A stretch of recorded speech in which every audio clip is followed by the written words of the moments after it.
Kita ajak jabat tangan, dia tarik tangan. Kita datang ke rumahnya ngucap assalamualaikum, dia banting pintu. Kita sapa di jalan, dia pura-pura budak. Duduk dekatan, dia minggir. Papasan di jalan, dia melipir-melipir masuk siring. Ya salah dia. Nah, kalau ketemu yang kayak gitu, Bapak Ibu, belajarlah dari pertanyaan. Kalau monyet turun dari pohon, yang duluan kepalanya atau ekornya?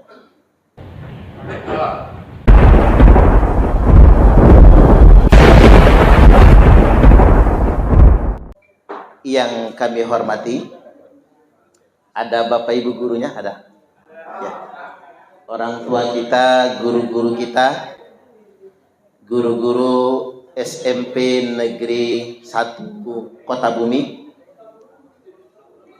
yang saya hormati, pengurus apa nih namanya, Reuni Akbar SMP Negeri 1 Kota Bumi,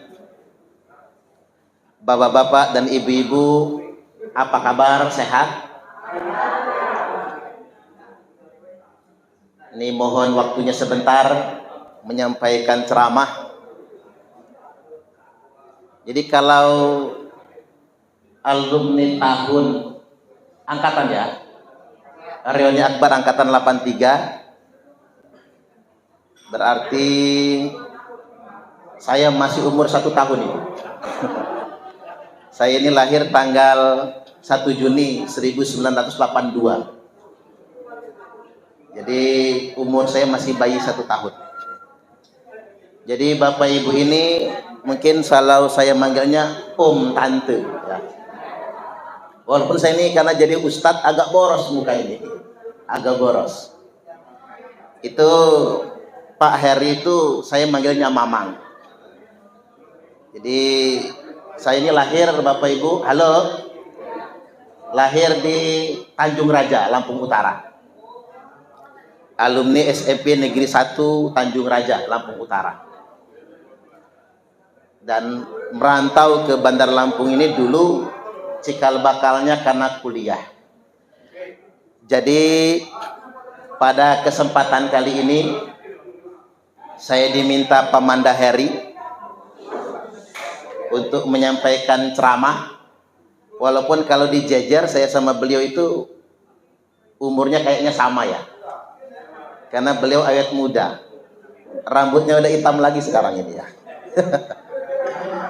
Iya dong, saya ditanya apa hukumnya mewarnai rambut? Boleh. Jadi jangan ikut pendapat yang mengharamkan rambut, mengharamkan mewarnai rambut.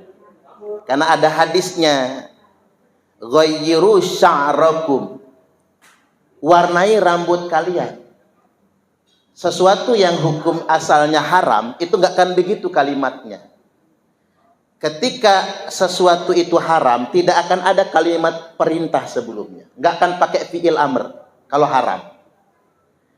Ghayyiru sya'rakum wajtanibu sawad, warnailah rambut kalian, namun hindari warna hitam. Tapi jangan hanya tekstual begitu. Maksudnya apa? Kalau rambutnya sudah putih semua, ini kejadian di zaman Nabi. Sahabat itu yang sudah tua-tua, rambutnya putih semua, mau perang, nanti diketawain musuh, lawannya kakek-kakek semua, kan begitu. Nah, yang rambutnya sudah putih semua, warnai, tapi jangan kembali ke hitam. Boleh pirang, merah juga boleh, nggak apa-apa. Kan sekarang tren warna itu kan luar biasa. Tapi kalau rambutnya 50% hitam, 50% uban, boleh dikembalikan ke hitam. Kayak Mang Heri itu, karena yang putih masih dikit, hitamkan semua. Nggak jadi masalah itu. Tapi coklat, brown ya, coklat atau warna lain gitu. Bahkan buat ibu-ibu, mewarnai rambut itu kalau niatnya untuk menyenangkan suami jadi wajib. Jangan sampai suami masuk kamar kok ada nenek-nenek gitu ya. Padahal umur masih 40 sekian misalnya. Waduh, gawat itu. Gawat. Suami jadi mikir yang macam-macam nantinya. Maka kalau niat mewarnai rambut pirang kayak Belanda gitu kan, niatnya untuk nyenengin suami, itu malah berpahala. Jadi jangan ikut kelompok-kelompok yang sengaja mempersempit ajaran agama. Karena dalam Islam ini begini, innal halala bayyin wa innal harama bayyin. Yang haram itu jelas, yang halal jelas, yang haram juga jelas. Sesuatu yang tidak dipastikan halal, tidak dipastikan haram, jangan dihukumi. Wasakata an asya, Allah sengaja mendiamkan banyak perkara, tujuannya untuk meringankan bagi kita semua. Baik, hari ini kita pengajian halal bihalal dalam keadaan yang penuh dengan sukacita. Selepas kita beribadah sebulan penuh di bulan suci Ramadan, mudah-mudahan dosa kita diampuni semua. Amin. Kira-kira kita ini banyak dosa Bapak Ibu? Banyak betul ya. Ya namanya manusia itu kan mahalul khotok wan nisyan. Tempatnya salah dan tempatnya lupa. Itulah mengapa bulan Ramadan itu bulan anugerah. Karena di bulan itu semua dosa-dosa kita diampuni oleh Allah Ta'ala. Sahabat bertanya, apakah yang dapat ampunan adalah orang yang dapat Lailatul Qadar? Bukan itu maksudnya, kata Nabi. Semua umatku yang berpuasa pada bulan suci Ramadan, maka akan mendapatkan ampunan. Inni qad ja'altu thawabahum ala siyamihim ridhoya wa maghfirati. Aku sudah memberi ganjaran akan puasa mereka selama bulan Ramadan berupa ridhoku, kata Allah, wa maghfirati, dan ampunan dariku. Maka ada keterangan begini Bapak Ibu, ba'uda man adraka ramadhana falam yughfar lahu. Celaka orang yang ketemu Ramadan tapi dosa-dosanya belum diampuni. Nah, muncul pertanyaan, yang dosanya belum diampuni siapa? Di antaranya al-musyahin, orang yang masih bermusuhan. Makanya kita dianjurkan maaf-maafan. Yang salah gentle minta maaf, karena tidak ada manusia yang sempurna. Yang dimintai maaf, wal afina anin nas, silahkan memaafkan kesalahan orang lain, itu pahalanya sungguh luar biasa. Di antara ciri orang yang bertakwa adalah dia rela memaafkan kesalahan orang lain. Cuman repotnya begini, dia yang salah, loh kok kita duluan yang minta maaf. Begitu kita minta maaf, dia malah sewot, berpaling muka, tidak mau memaafkan. Ada nggak sih yang kayak gitu? Waduh, kayaknya yang kayak gitu cepet mati aja ya. Dia yang salah, lo kita yang minta maaf. Kita ajak jabat tangan, dia tarik tangan. Kita datang ke rumahnya ngucap assalamualaikum, dia banting pintu. Kita sapa di jalan, dia pura-pura budek. Duduk dekatan, dia minggir. Papasan di jalan, dia melipir-melipir masuk siring. Ya salah dia. Nah, kalau ketemu yang kayak gitu Bapak Ibu, belajarlah dari pertanyaan. Kalau monyet turun dari pohon, yang duluan kepalanya atau ekornya? Kalau monyet turun dari pohon, yang duluan palanya atau ekornya? Ada yang jawab pala, ada yang jawab ekor nih. Ini sebetulnya tebak-tebakan Cak Lontong. Menjawab apa saja salah semua jawabannya kalau Cak Lontong mah. Kalau monyet turun dari pohon, yang duluan kepala atau ekornya, jawaban yang benar EGP. Emang gue pikirin, monyet kok dipikir? Iya juga, bener lah Cak Lontong itu. Artinya begini Bapak Ibu, kalau ketemu orang yang ngotot bener ya, merasa paling bener dewe, merasa paling suci dewe, kita ajak maaf-maafan dia nolak, dia nggak mau, padahal dia yang salah. Oi, monyet turun dari pohon. Emang gue pikirin, monyet kok dipikir? Kan rileks kita jadi berpikirnya. Maksudnya apa? Tujuan kita hanya sampai minta maaf. Kalau yang bersangkutan nggak mau, urusannya bukan sama kita lagi. Urusannya kembali kepada Allah. Kan enak kita jadi mikirnya kan? Jadi nggak usah terbebani, nggak usah drama juga. Pakai nangis segala gitu ya. Pakai bercucuran air mata misalnya. Nggak perlu. Tugas kita cuman sampai minta maaf. Dan meminta maaf itu memang disunahkan musafahah. Apa itu? Berjabat tangan. Muwajahah, tatap muka, eye contact, mata ketemu mata. Karena beda. Mengapa orang kalau di grup WhatsApp suka gaduh? Kadang-kadang mohon maaf, kita di grup WhatsApp itu ada teman kita yang gak menghargai perasaan orang lain. Itu ada itu. Apalagi masuk ke momen politik. Waduh. Seakan-akan gak pernah duduk sebangku dulu waktu di sekolah itu kan. Kadang-kadang di grup alumni itu hampir bubar gitu. Gara-gara perdebatan dukungan politik tertentu, afiliasi politiknya. Mengapa itu terjadi? Harus dimaklum. Karena di grup WhatsApp kita hanya berkomunikasi lewat tulisan. Maksimal voice note. Tapi tidak ada eye contact. Tidak mata ketemu mata. Tapi kalau sudah eye contact, mata ketemu mata, mulai di sini rasa nggak enak. Rasa saudara, rasa bersahabat. Maka menurut saya, silaturahim yang benar itu ya begini. Kita harus ketemu. Ada momen di mana kita bisa bersama. Tidak hanya terbatas di grup WhatsApp. Maka grup WhatsApp itu menurut saya hanya piranti, hanya alat silaturahim. Belum silaturahim sebetulnya. Nah, silaturahim sebetulnya ya begini. Jadi kita punya rasa, di mana kita menjaga perasaan, tidak sembarangan untuk bicara. Ambil contoh. Jengkel kayak manapun orang dengan Pak Prabowo, menghujat di medsos misalnya, kalau ketemu minta foto dia. Jengkel kayak manapun sama Pak Jokowi, kan begitu kan? Jengkel kayak manapun sama Pak SBY, dia bisa menghujat di medsos. Tapi kalau ketemu minta foto bersama, dipanjang gede-gede di rumahnya, pernah ketemu presiden, kan begitu.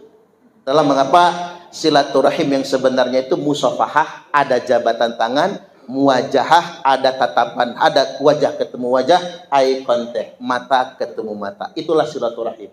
Itulah mengapa manzar akhah, barang siapa yang menziarahi, dalam bahasa kitanya mengunjungi saudaranya, maka ada malaikat yang menyertainya. Mulai saat dia keluar pintu rumah sampai dia balik ke rumahnya lagi, ada malaikat yang mengatakan tibta, bagus kamu. Wa taba mamsaka, bagus perjalananmu. Wa tabawwa'ta minal jannati manzilan, dan Allah sudah siapkan kapelingan untukmu di surga. Mudah-mudahan Bapak Ibu ini Allah sudah siapkan kapelingan tempatnya di surga. Allahumma amin. Yang penting begini, kalau ini kan jauh-jauh ya, bukan hanya dari Bandar Lampung kan, dari mana saja kita datang. Yang penting begini, kalau gembira, gembiralah secukupnya. Kalau bersedih, sedihlah sekedarnya. Jangan kesenangan kelewat. Mengapa kita nggak boleh terlalu senang?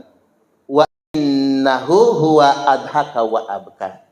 Karena Allah itu menciptakan sesuatu berpasangan, yakni tawa dan tangis.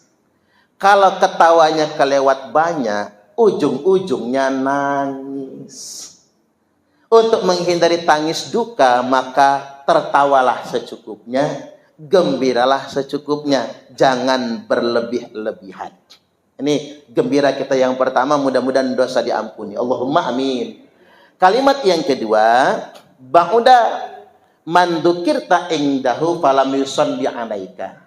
Celaka orang yang disebut namamu Muhammad, tapi dia tidak bersolawat kepadamu. Makanya sesibuk apapun kita, kalau ada yang menyebut nama Nabi, langsung kita jawab salawat. Bisa langsung di lisan atau zikir di hati.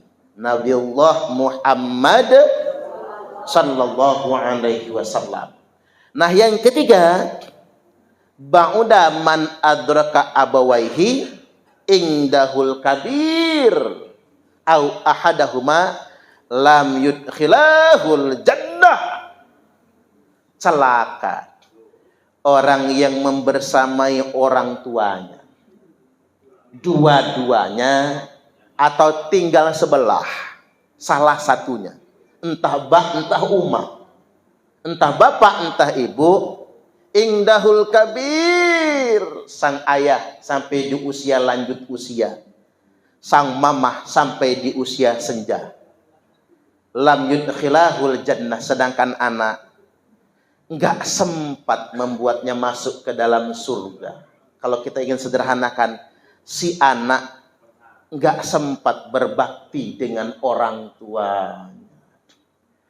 Makanya yang masih punya orang tua, selagi ada orang tua, jangan pernah sia-siakan. Nyesel kalau sudah nggak ada nantinya. Kalau nggak ada lagi orang tua, ya kita ziarah ke makamnya. Orang berbondong-bondong sampai jutaan orang ziarah makam Wali Songo. Coba lihat makam Wali Songo itu penuh kan orang ziarah.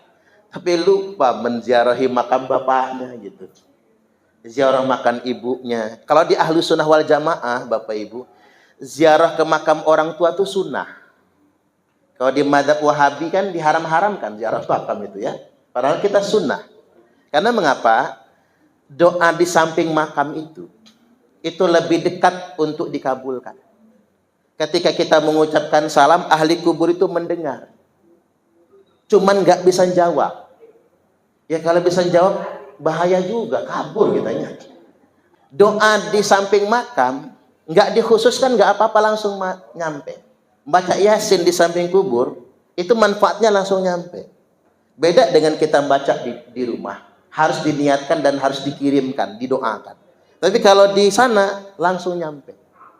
Jangankan Yasin, kita baca kulhu 11 kali saja, semua ahli kubur langsung berterima kasih kepada kita. Itu kalau sudah wafat orang tuanya tentunya. Kalau belum wafat, kesempatan kita meraih ridho orang tua. Ridho Allah fi ridhol walidain. Ridhonya Allah ada pada ridho kedua orang tua.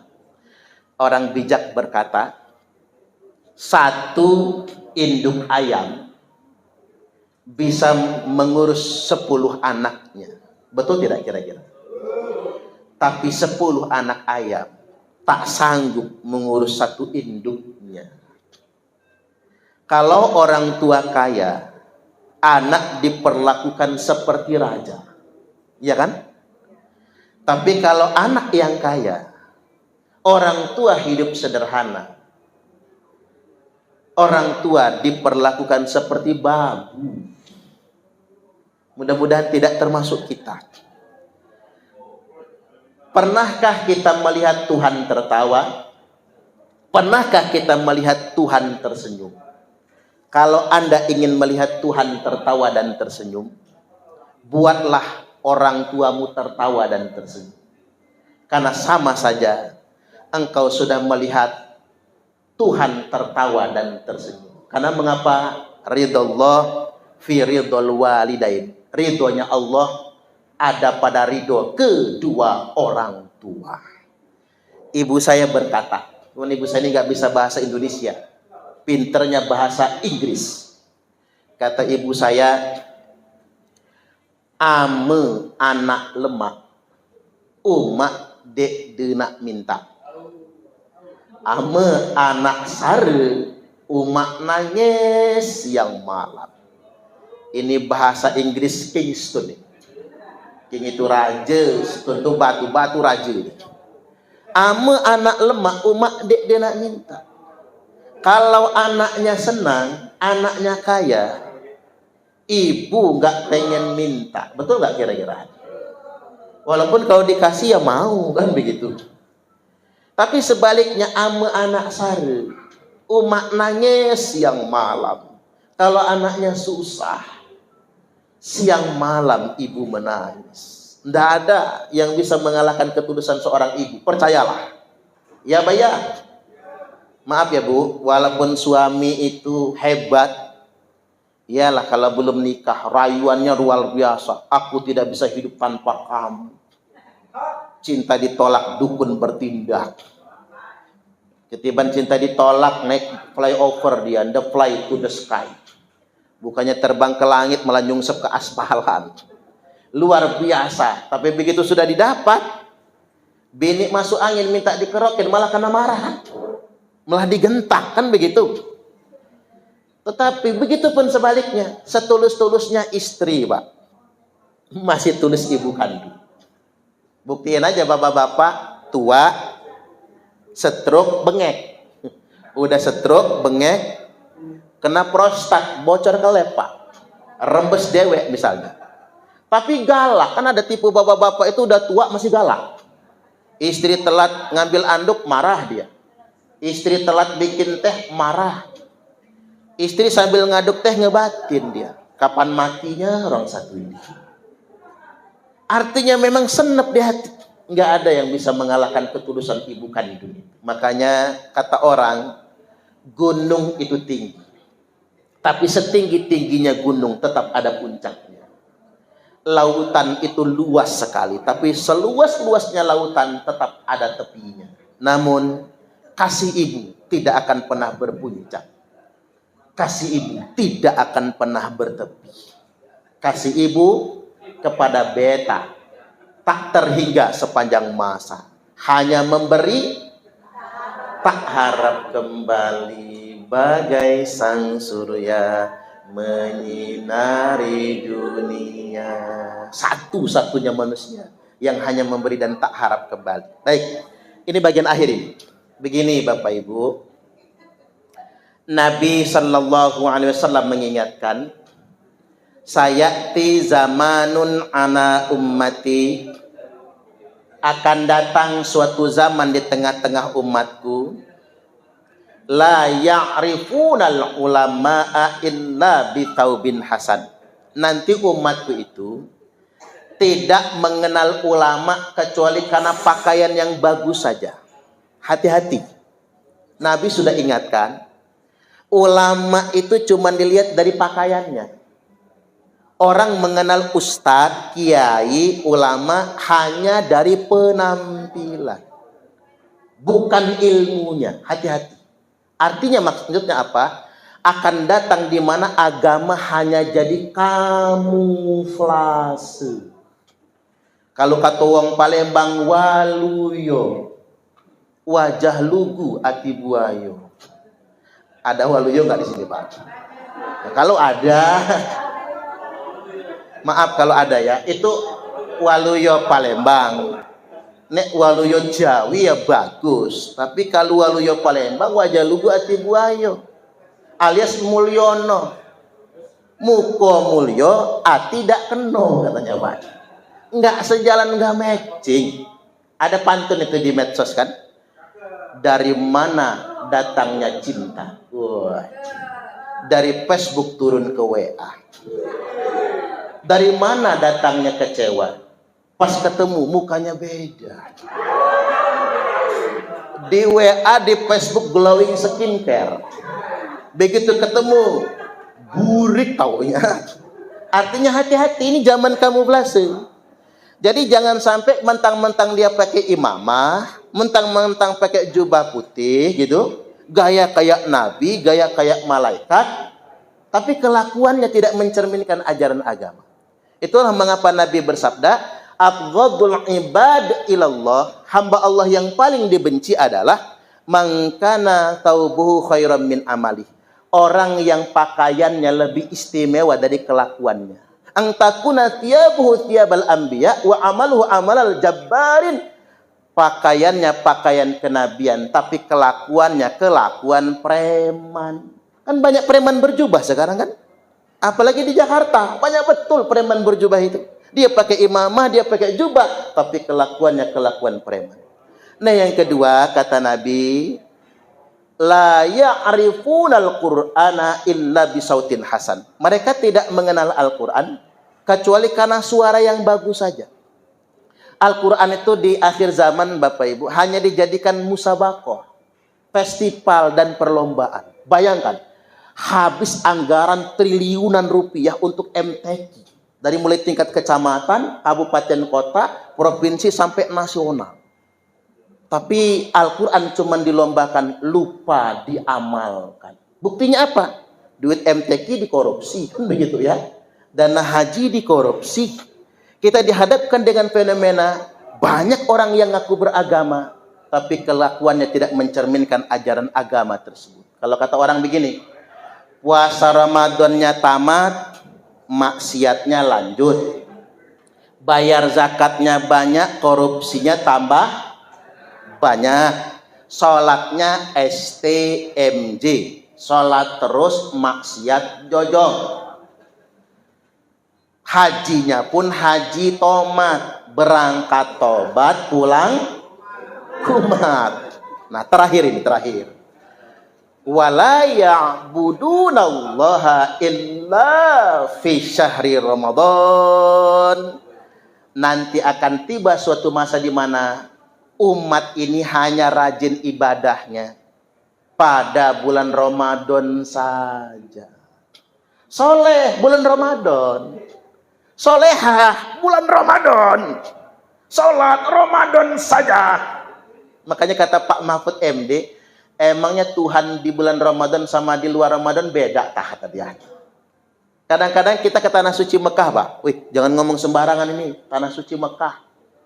Lah memangnya Tuhan di tanah suci Mekah beda sama Tuhan di tanah air? Kan sama aja kan? Kadang-kadang sedemikian rupa. Makanya ini lagi viral Bapak Ibu. Joget nerima THR itu ya. Ya, begini, saya ingin duduk soalkan Bapak Ibu. Saya juga nggak tahu itu, cuman coba lihat di media sosial kan lagi rame tuh. Joget loncat-loncat nerima THR. Ternyata joget nerima THR itu terkonfirmasi jogetnya Yahudi ternyata.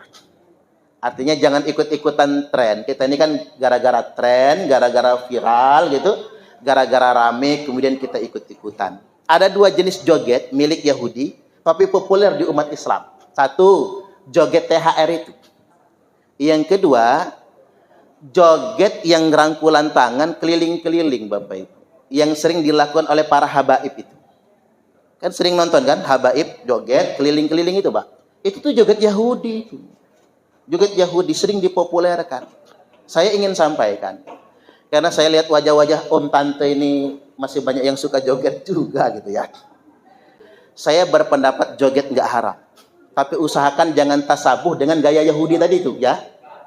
Ya nari biasa silahkan Bapak Ibu, karena saya nggak fanatik amat. Cuman kalau yang joget itu saya, ya nggak bagus kan begitu. Masa Ustadz joget kata orang kan? Kalau kata orang Sunda itu kabalek kabalandongan. Kabalek kabalandongan itu apa? Naik mimbar jojong, ceramah jojong, naik panggung juga jojong, kan begitu? Jadi maksudnya kalau untuk level kiai, ustadz, kan gitu ya, ulama, yang kayak gitu tuh merusak muruah.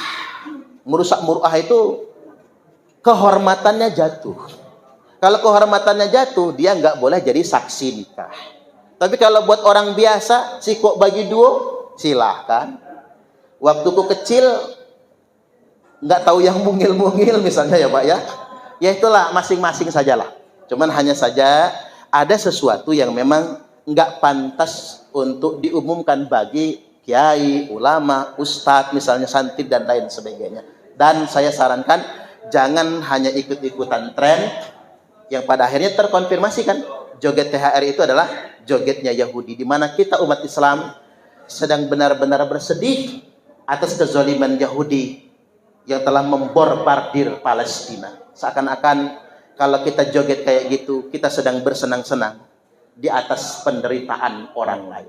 Baik, segitu aja, nggak usah panjang-panjang Bapak Ibu. Silahkan ikut bergembira, senang-senang dan silaturahim Bapak Ibu, karena mudah-mudahan dengan begini kita bisa semakin akrab silaturahim yang tetap terjaga, dan mudah-mudahan dengan silaturahim ini juga kita bisa memuliakan guru-guru kita yang masih panjang umur, yang masih sehat. Mudah-mudahan kita doakan guru-guru kita selalu sehat panjang umur. Allahumma amin. Kami adalah Laskar Sabilillah, pecinta Wali Songo dan para anbiya, pewaris peradaban Islam di Nusantara hingga berkibar bangsa Indonesia.